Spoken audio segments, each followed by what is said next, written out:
Welcome to another exciting episode of The Trading Bell. Today on the program, we shall be speaking to one of the leading voices in the business community, and that is Richard Ngatia, a face that is all too familiar with the business community in the country and of course in the diaspora.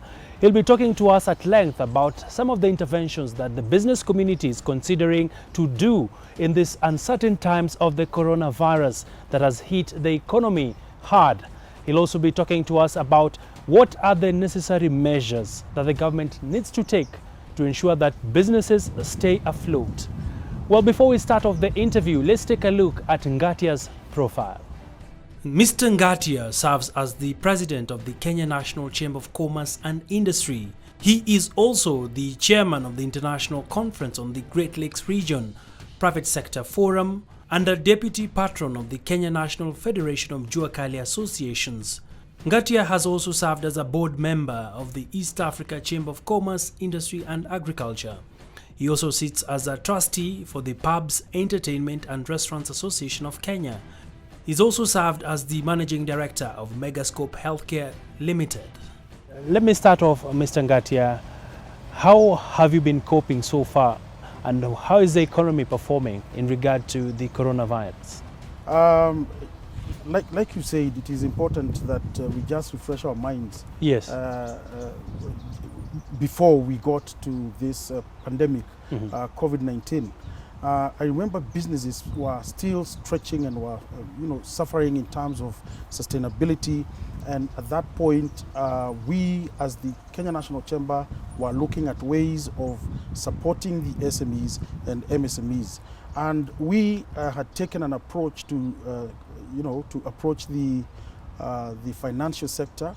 And at that point, we signed an MOU with the Kenya Bankers Association. Now, since we signed that memorandum of understanding with KBA, we have been able to work very closely with certain banks.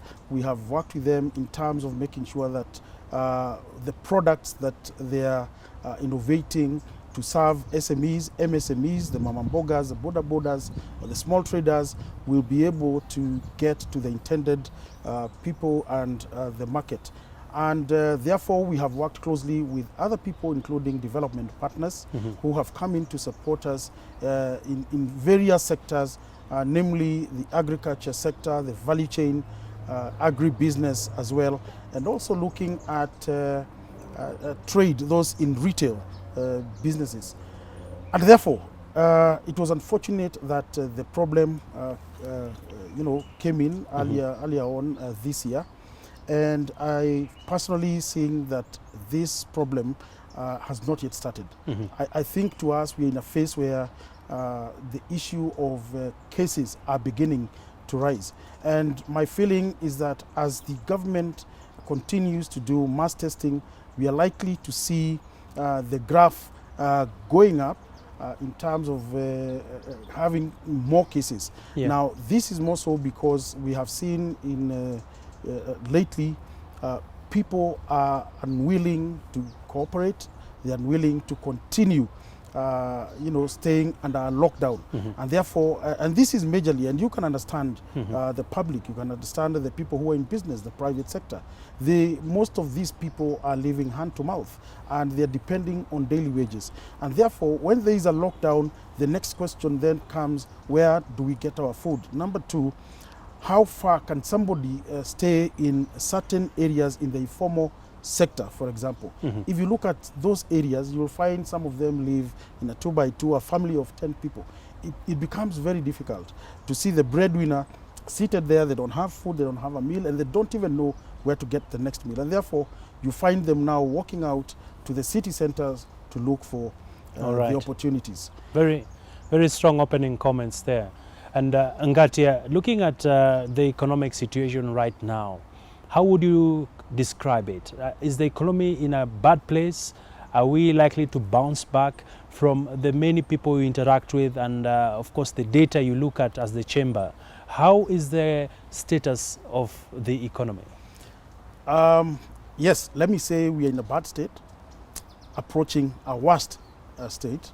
But again, we can get out of this as long as we now start moving away from being dependent. Yeah. You have seen most of the products that we get here in our country are imported from various parts of the world, but mostly in China.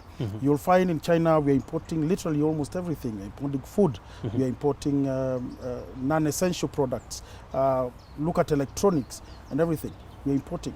China and other parts of the world, America and Europe, are also producing items in mass. Unfortunately, the demand is very low. Yeah. And therefore, for us to make sure that we boost this economy, it will be important for us now we look at our neighboring countries and say, look, we need to expand our horizons. We need to go to other countries and see what do they need in terms of food, in terms of other items that we manufacture locally. Therefore, we are moving from being dependent to becoming interdependent. And for me, as the chairman of the 12 countries, we have prepared ourselves as the private sector to see how we can intertrade, how we can trade as these 12 countries, and more so also prepare ourselves for the African Continental Free Trade Area. We are also working very closely with EAC. And if you look at the population there, it's still not enough.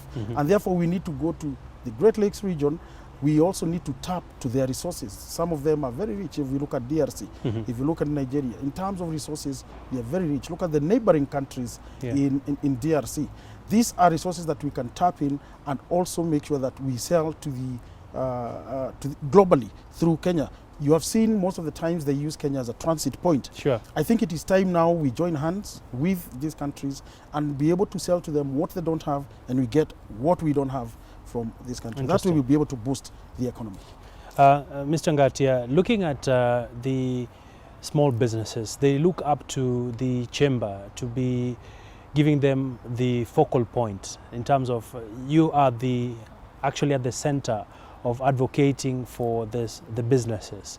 Many are saying the chamber hasn't done much in this time of the coronavirus. Just bring us up to speed in terms of what are some of the interventions and recovery strategies that you are rolling out as a chamber that will be spreading through the grassroots? Let me say that the Kenya National Chamber of Commerce has done a tremendous job in terms of taking necessary measures to support our members, and I believe even those who are not our members as SMEs are still benefiting from the steps that we have taken. Under our 3 pillars, which is 1, advocacy, networking and trade facilitation, we are able to serve our members. For example, if I talk of advocacy, we are able to get to our partners, like I mentioned, Kenya Bankers Association. Yes. We are able to get to financial institutions to see how they can be able to get finances. One of the key areas that was a challenge to these SMEs and entrepreneurs is capacity building.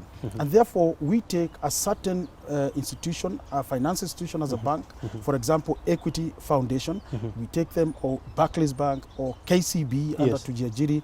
We then are able to do the capacity building with them on financial literacy and to make sure that they are prepared for the market. After that is done, with 1 week and 2 weeks, then the bank will be able to give them finance. The other part in terms of advocacy is to reach out to county governments and say, look, we have certain products that you're charging taxes, we have levies that you're charging, whether it is in the hospitality industry, how can you be able to waive land rates, for example. And those are areas that we have succeeded positively, and we have seen many other counties waiving certain levies and taxes. Coming to the national government, again, we talk with the legislature to make sure that when they formulate policies, are policies that will come and benefit the private sector in terms of making sure that the environment is conducive for them. You have seen in terms of reduction of removal of the cap rates. You have seen a reduction of certain taxes. You have seen many things that the government has done. We are part and parcel of the discussions that are around the Kenyan and the National Treasury and the legislature. And even now we are still continuing to discuss with the Senate in terms of supporting this issue of tenancy, where tenants are saying we need a 50% reduction or we don't need to pay during this COVID time. We want to say that it is unfortunate, and we really looking at ways to see how we can mitigate this problem. But remember also, these are people who, landlords are people who have also taken and invested, yes. they've taken finance from their financial institutions, they have obligations with their banks, and therefore it would be wrong for anybody to assume that you can remove and say you're not going, the tenants are not going to pay. Because the next thing that will happen is you will find the same people or tenants or the public saying, we want to go and have a meal at a certain restaurant and we don't want to pay because it's of this pandemic. And therefore we must protect our members and investors. We must try and prevent requests and having so many committees to discuss somebody's business. I think that is wrong. We are discussing with the Senate. We have put a request so that they listen to us and they hear us. And coming then to the third pillar, which is trade facilitation, we have put a very robust and unproblematic system. We are still serving those people exporting their products to various countries globally. And by doing so, we provide certificates of origin to all these people who are doing the businesses and exports. And therefore, they don't have to walk to us. We are able to serve them through our desks. They are able to apply online, and we are able to issue those certificates so that the products can be accepted at the other end. We are having a meeting, a final meeting with Equity Bank, where they have now put a program to support SMEs, to give them finance, I think as from next week, where they can be able now to be accommodated with loans. And the good thing is that these loans, you're not going to have any collateral. As long as you're a member of the Kenya National Chamber of Commerce and Industry across the country, then we shall be able to stand for you, we shall be able to guarantee you, because we know you, we know your business, we know where you are, we know your structures, and we shall be able to support you not only by getting finance from these institutions, but to capacity build you. All right. How much are we talking about in terms of loans in total? I remember the last time we were speaking with Equity, they had over 150 billion to give to SMEs. But remember also, that will be determined by one's capacity and the structure and the needs. Okay. And then we look at where are the products going to. We will look at that, we'll do the due diligence. Then we can be able to advise the bank that, yes, these people need this kind of resources. Okay. And Mr. Ngatia, the other big hurdle for most small businesses is, in this time of Corona, is accessing international markets.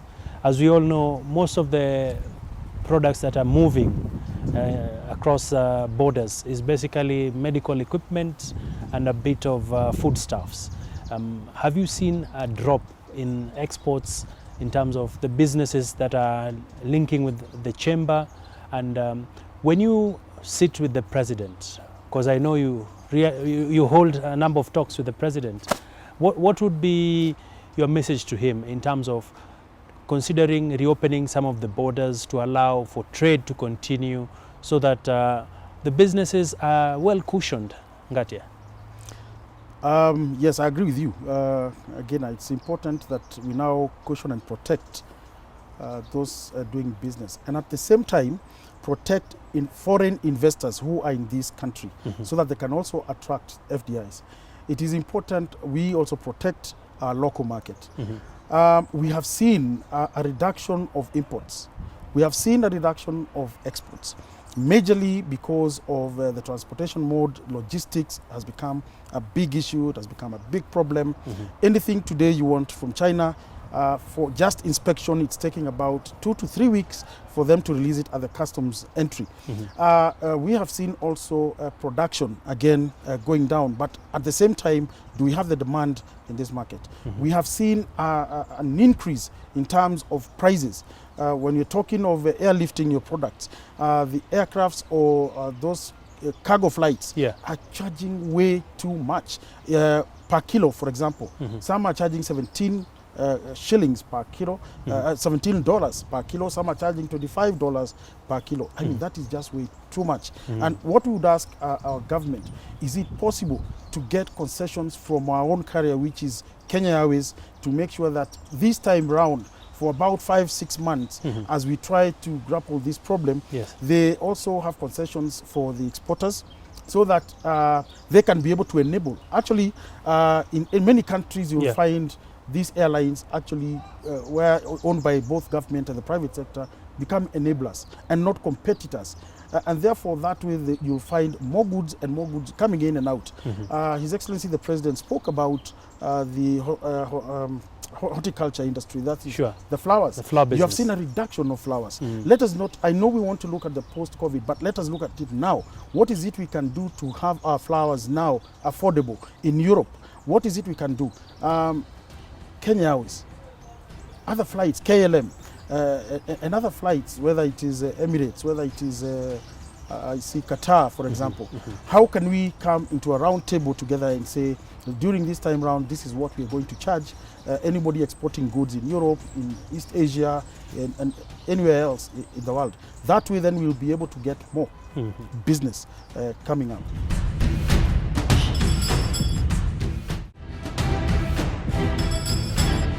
Ngatia, very important points. How soon can we see this done? Because it's one thing to talk about it. It's another thing to have the president and the ministers sit down and implement. We as a private sector, I think we are going to persuade on a daily basis. We are going to persuade the government to have a round table with us, to sit with us, to listen to us, because listening to us, you're listening to the entire country. You're listening to the entire private sector, because what we do is to echo their voice and bring it to you as the government. And therefore, let us not ignore it. We know the government has done a lot in terms of supporting the private sector, and they will continue to do that. But there are certain areas which are a priority to others. So in terms of making sure that the exports and sustainability of businesses, let us prioritize on logistics in terms of making sure that prices have gone down for people so that we can also attract them.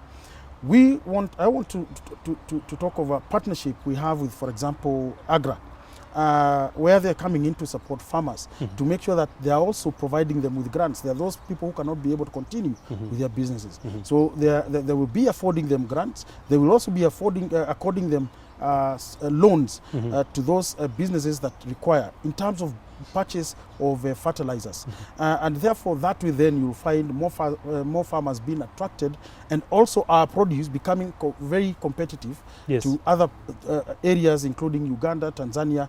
And we'll have no reason to start saying that milk from Uganda is cheaper than Kenya, eggs from Uganda are coming in and they're cheaper than Kenya. All we need to do is to make sure that we facilitate our farmers so that also we encourage them to produce more. We also want to look at markets in macadamia, for example, in avocados, and those kind of products, coffee, tea.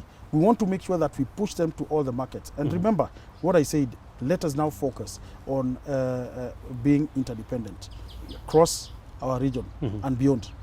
How will this impact in terms of our trade? Because I was speaking to CS Betty Minor, and she was of the view that this is the time that as a country we need to seize the moment and stop relying on foreign markets when it comes to exports of raw products. It is high time that we industrialize.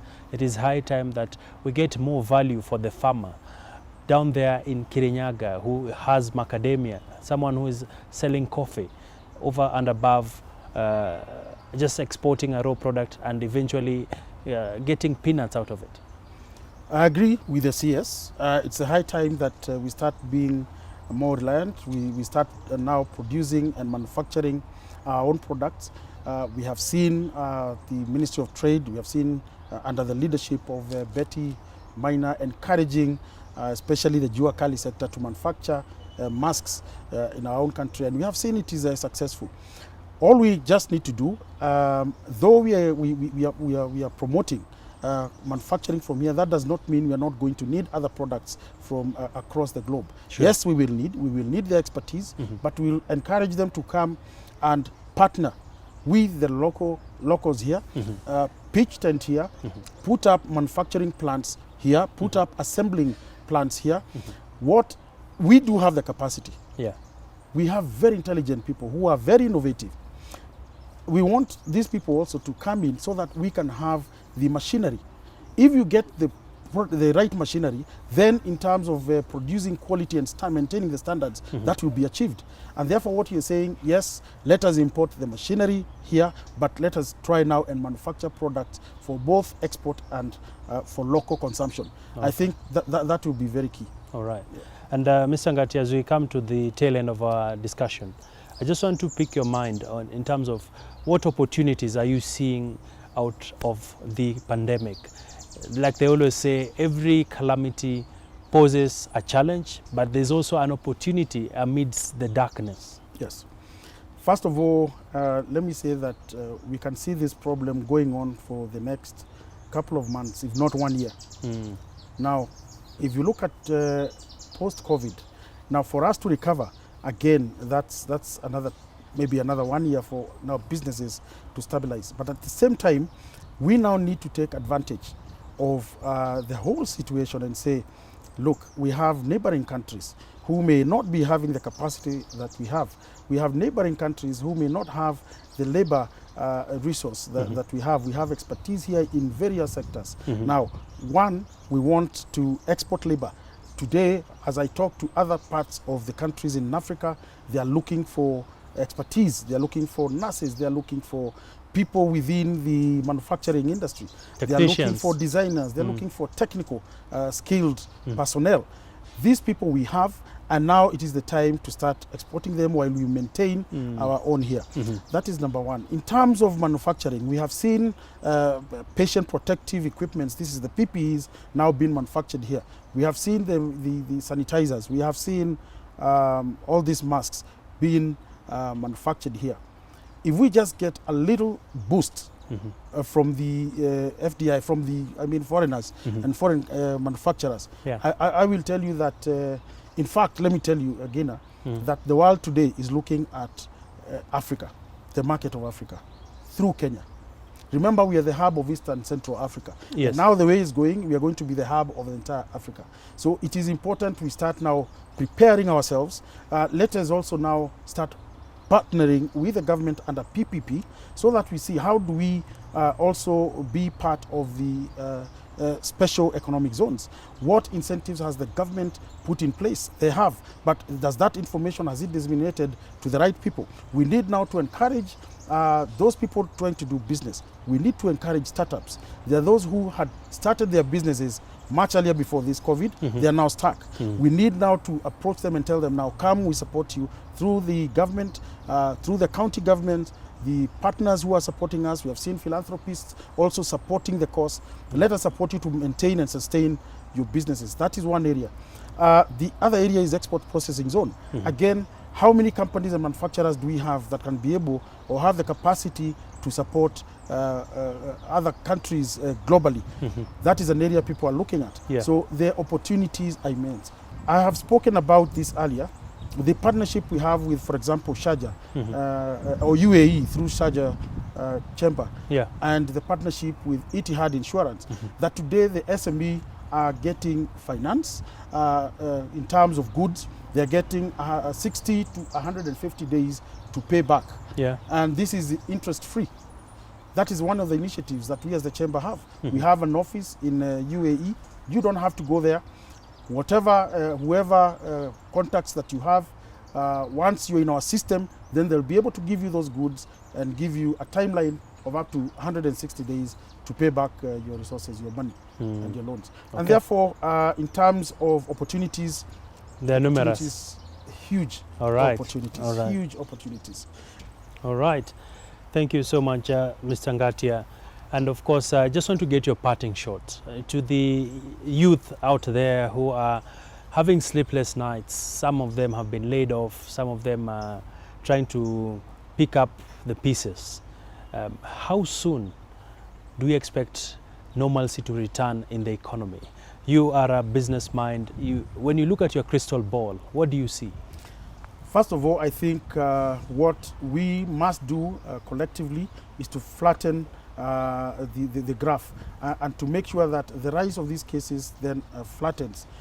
Secondly, is we have so much that we have gained as a country. We have so much that we have gained as a people.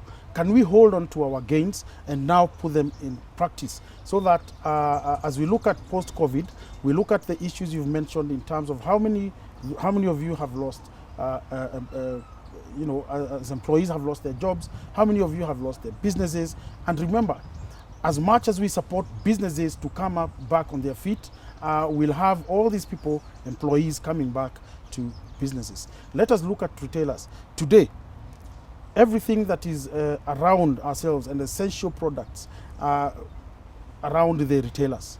And therefore, those are the people we must concentrate on. Everyone around the hospitality industry, around the restaurants, we must support them to open, and as long as they follow the guidelines, let us support them to open. If you can extend 1 hour or 2 to make sure that people can be able to come and have their meal in the evening. Many people don't cook at home, and therefore we need to support this industry to come up. Let us look at and emulate other countries. Let us emulate, for example, Japan, Dubai, who they have gone. They have opened up their businesses, they have opened up their malls. These are the people we need to emulate and make sure that we support our own to make sure that the graph is flattened completely. But as I close, let us follow the guidelines by the government, the guidelines by the technical team, by our experts, our doctors, the Ministry of Health. Please let us continue supporting them by following the guidelines. And as you can see, the way cases are moving, and as much as they continue with doing mass testing, we shall see more cases, but that we should not panic as long as we follow the rules and guidelines put in place. All right. Thank you so much, Mr. Richard Ngatia. Thank you for having me. A pleasure hosting you on the Trading Bell, and quite an in-depth discussion there. Mr. Ngatia shooting from the hip, and he is quite optimistic that we can overcome this coronavirus as a country, and he's quite positive, saying that the economy will bounce back. But all this will be very dependent on how the government supports small businesses, and also for Kenyans to strictly adhere to the set out guidelines that will be able to see us prevent the spread of this deadly virus. Well, many thanks for your company. Remember, you can always engage with us on our social media platforms appearing at the bottom end of the screen, and you can tweet me at Agina Abi, and we'll be able to sample your views in our upcoming show. From me and the entire team, it is bye-bye for now, and stay safe, keep safe, maintain social distance.